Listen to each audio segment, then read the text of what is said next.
Welcome to Mornings with Patricia. Happy Friday. I didn't have to work all day today, and I have these wonderful ministerial students who understood that I am just feeling really tired today and a little under the weather, not feeling up to par. So, um, like a little bit of a flu bug or something going around, I don't know. But I am just grateful to them that I can allow my body to rest today. But I wanted to get this video done because I'm a day later than normal because I've been working quite a bit, and I just wanted to connect with you.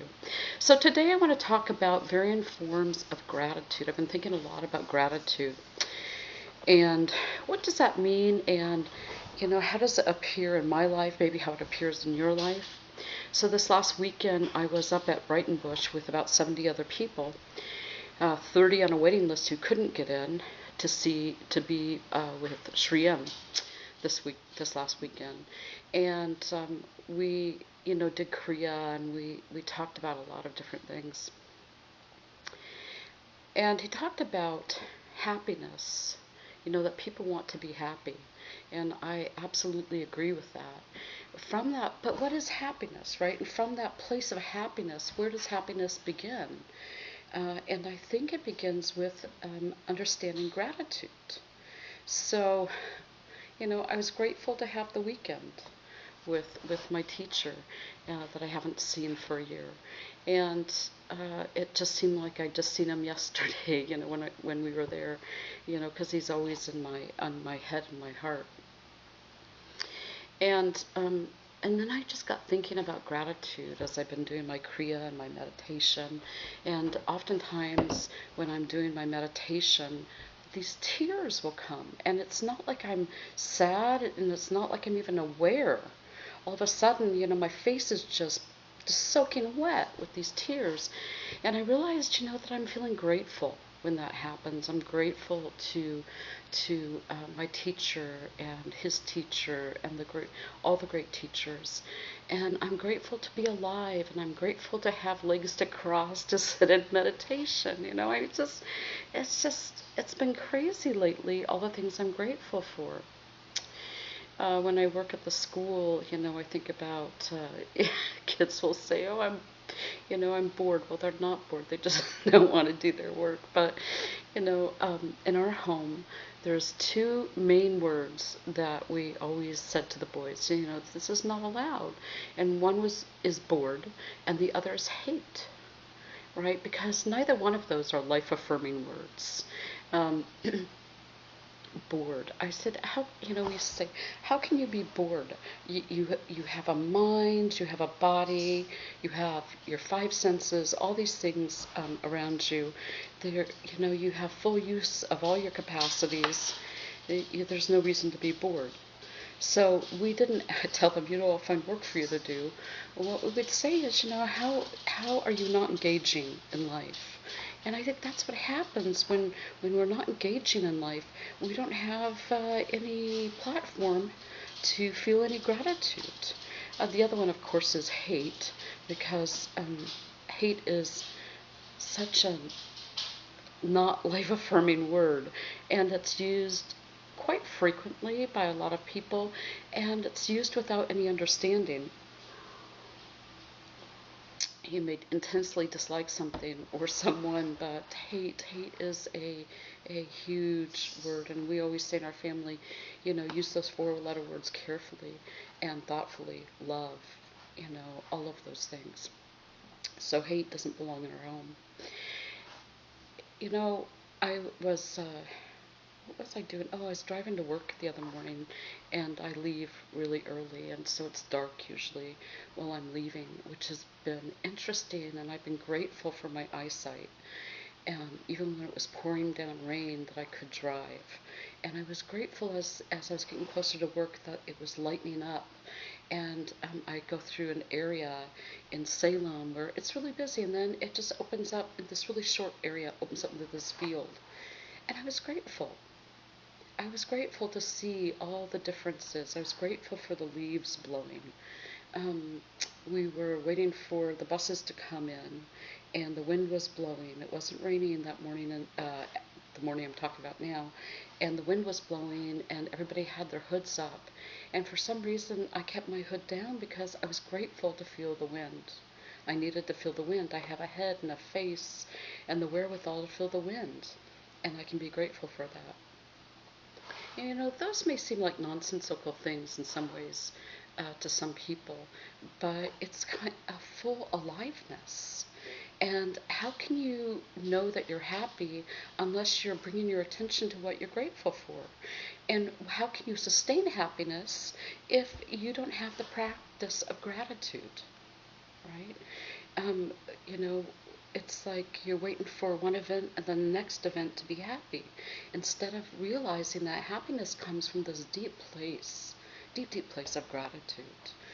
Even, I was thinking today, even when I've had, well, this last year, some really tough times, I was grateful.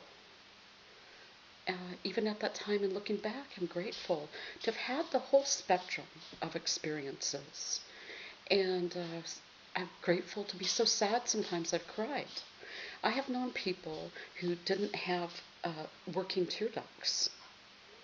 And can you imagine not being able to keep your eyes moist, let alone cry? Oh my goodness. So, next time you're sad, be grateful that you actually can, cry the tears. It's strange when you think about it, what we can be grateful for. It's not just the big things. It's not just when great things happen. It's the everyday. I got to be in a different class yesterday afternoon, and I got to see a different kind of learning environment for special needs kids. And I realized, I wasn't scared to go in that class. I was grateful. And I just see these souls. Oh my goodness. Whenever I look at people and think about, that their souls have chosen these particular lives, I think I just bow down to them. I bow down to them and say, oh my goodness, I'm so grateful. You are such my teacher, that you have chosen this life, which looks and appears so difficult. I have no idea what your soul is learning from that, but, I acknowledge your divinity, and despite the appearance of whatever's going on physically or mentally, I acknowledge you, and I am grateful to you. I'm grateful that you show me how you keep trying, how the spirit within you keeps trying. That is just amazing. It's interesting in the human experience, I think, because when we're struggling with something, when we don't understand something, when we're not looking forward to something, when we're afraid of something, those seem so huge and so large. And what do we want to do? We want to talk about them, right? We want to share it with somebody. And I'm not saying not to share it, but that just gets bigger and bigger and bigger. So in the place of times like that, finding your gratitude, finding one thing to be grateful for, so that can enlarge in your field, right? If you're really lonely, I know some of my friends have been lonely and trying to find a mate, and now they have found a mate, and my heart is grateful to see friend after friend after friend finding love in their life. But the times when they didn't have that loved one in their life, that was like, they were breaking the soil, right? They were tilling the ground, deciding, what do I want? What do I want to bring in? What other kind of soul do I want to experience? And they were being thoughtful as they sowed those seeds, and as they watered that with thoughtfulness and love and compassion for themselves and for others. So they have done well, and now their harvest has come in, and it's a beautiful thing to witness. But there had to be, that time of allowing the seeds, to take root, and fertilizing that, and allowing them to grow before they gave the harvest. So there's just so many things, and I guess what I'm saying, is no matter what's going on in your life, even if it's sometimes, and this happens for all of us, even if it's not wonderful, even if it's really hard, as Larry Dillenbeck always said in his classes, everything that begins completes itself. It does. It absolutely does. So nothing lasts in its cycle. Not sadness, not happiness, not worry, not ecstasy, not desperation, and not bliss. But what is our spirit? Our spirit is potential, having experience. So being open to that and grateful. Grateful to be alive. Today, this last Friday when I went to Breitenbush, because it's vegetarian up there, and the path of Kriya is, is actually vegetarian. And I had, kind of about that, because I've been a meat eater most of my life. But this last weekend, I was like, wow. And I'd forgotten that when like the 2 weeks I was gone on the trip, at least on the walk, it was vegetarian. And I'd had no problems with my stomach. So I have chosen vegetarianism. I'll eat a little fish now and then, I think, but we'll see. I have, but I don't know if I would really be a pescatarian. But I have just noticed the switch in my body and that I don't have any more stomach pain. I'm grateful. Right? And sometimes our gratitude comes from choices that are not always easy to make.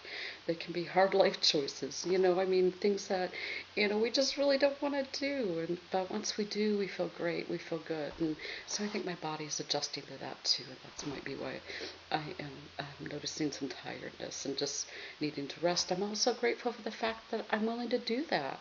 I used to push myself, and then I would be down for days, really, really ill. And all my friends, and some of them are you, would tell me, oh, rest, stop pushing yourself. Well, I hear you. And I am grateful that I finally have the ears to hear, and I'm doing that for myself.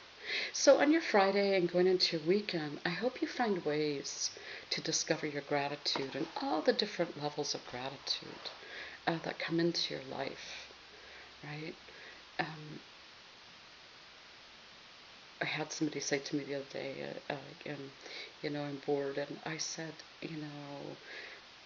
because they didn't want to do their work, and I said, well, I won't accept that because you have eyes to see, and that must be the most amazing thing to people who are blind. I know because I've been blind, so that's not going to fly with me today. So be grateful you have eyes and do your work. So, all right. So be grateful you have your life. And however that's unfolding, as you enlarge your gratitude, the amazing things in your life will enlarge as well. So bless you. Have a beautiful Friday. Have a beautiful weekend. And 1, 2, 3. Oh my God, I love myself. I love you. And I will see you next week.